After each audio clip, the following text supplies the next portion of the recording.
In the heart of the Xylosian homeworld, within the grand conclave of whispering crystals, a lone human stood trial. He wasn't a criminal, not in the human sense.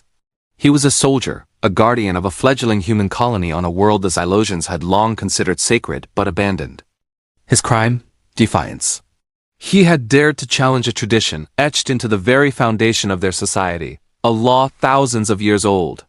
Towering crystalline pillars pulsed with a soft ethereal light, casting long shadows across the chamber. On elevated platforms, the alien council, robed in iridescent fabrics, observed him with ancient, unreadable eyes. Whispers slithered through the delegates, a mixture of fear and morbid curiosity. The human soldier, clad in simple military fatigues, stood with an unnerving confidence. He wasn't pleading. He was teaching. He pointed a firm finger at an ancient scroll projected holographically before him. "You cite the law of solitude," his voice echoed, clear and steady. "A decree that this world must remain untouched, a monument to your past." The judges leaned forward, their multi-jointed fingers steepled, a flicker of shock crossing their stoic faces. The soldier crossed his arms, his gaze sweeping across the council. "But you've misunderstood your own history." With a flick of his wrist, new holographic projections flared to life around him. Ancient symbols, dormant on the courtroom walls for centuries, began to glow, reacting to the data he presented. He displayed a star chart, a map of the colony, but then he overlaid it with Xylosian historical records they had forgotten. "Your law wasn't about isolation," he declared, stepping forward. "It was about preservation. Your ancestors didn't abandon this world. They were protecting it from a cosmic plague that swept this sector." Gasps rippled through the crowd. Delegates shifted, their smooth, chitinous skin rustling. The guards, who had held their energy rifles at the ready, now lowered them, their expressions a mix of confusion and awe. The soldier walked toward a display of ceremonial artifacts.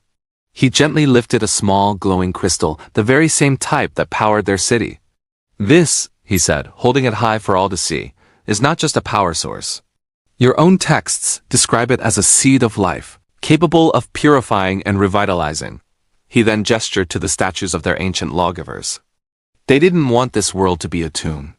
They wanted it to be a sanctuary, a place of healing to be reopened when the danger had passed. A danger that, according to your own astronomical records, faded 900 years ago. A wave of murmurs washed over the council. Shocked glances were exchanged. The lead judge, an elder with eyes like polished obsidian, stared, her mind racing through millennia of accepted doctrine. The human soldier wasn't just defending his people's presence. He was reinterpreting the core of their culture. He knelt respectfully, touching the ceremonial floor where their most sacred rites were performed. "We are not desecrating your world," he said, his voice softening but losing none of its power. "We are fulfilling its original purpose. We are the gardeners you prophesied would one day return to tend the sanctuary." He stood and held up his hand, silencing the rising tide of debate. A subtle smile touched his lips as he saw not just shock, but dawning comprehension on their faces. The holographic projection of the old restrictive law flickered and then shattered into a million points of light. In the back, young Xylosians who had snuck in to watch began to clap, their small, excited chirps cutting through the stunned silence. The soldier gave a final respectful bow to the council. As he turned and walked out of the chamber, the crystalline pillars flared, bathing him in a heroic golden light. He had not won an argument. He had awakened a civilization,